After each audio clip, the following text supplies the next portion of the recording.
I heard my spiritual mother say this. I absolutely love this statement, and so I'm going to repeat it because it's totally worth repeating.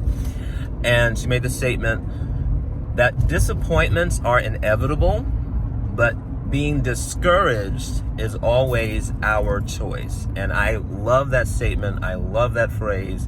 And it's something that I think is important for all of us to keep in mind as we're working through this interesting world crisis together, is that we are all being faced, and if we're not being faced now, we're going to be faced with the opportunity to be disappointed with the things that are going on around us. We just are, because of the way that life is unfolding right now, the way that this event has changed the way we do life, and is forcing us to recalibrate and readjust and come up with a new normal and come up with new ways of doing things, and having to adjust and change the way that we do our everyday lives. And inevitably, at some point in time, if it hasn't happened to you already, it has already happened to many already, there's going to be an opportunity to be disappointed and saddened and upset by what's going on. However,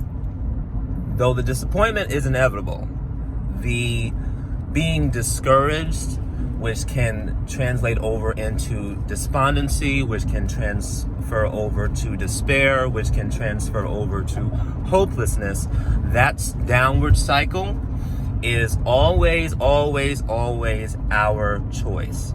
There are a lot of things, there are actually a lot more things, especially as believers and as Christians. There's a whole lot of things that we really are in a whole lot more control over than we give ourselves credit for and that we care to be responsible for. But then there are other things that really legitimately are outside of the realm and the sphere of our authority and control. But one thing that is always in our control is our attitude, our perspective, what we allow to go on and take place and take up space in our brains, and what we do with our mouths, and how we treat the people around us. How we're treating the people, the cashiers at the registers that are working God knows how many hours and dealing with God knows how many other things in their own personal life that they're having to figure out. How we treat people, our co-workers, if for those of us that are still able to go to work, for a lot of people are having to do things virtually.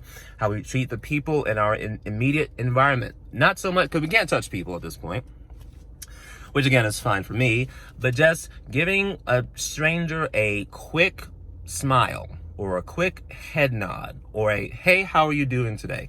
All of these things are in our control, and they are more positive and more beneficial and more profitable alternatives to feeling discouraged, to yielding to discouragement, I should say. Not feeling discouraged. We all have opportunities to feel discouraged, and we all will. But yielding to the discouragement, succumbing to the discouragement, allowing the discouragement to rule us, that is a choice.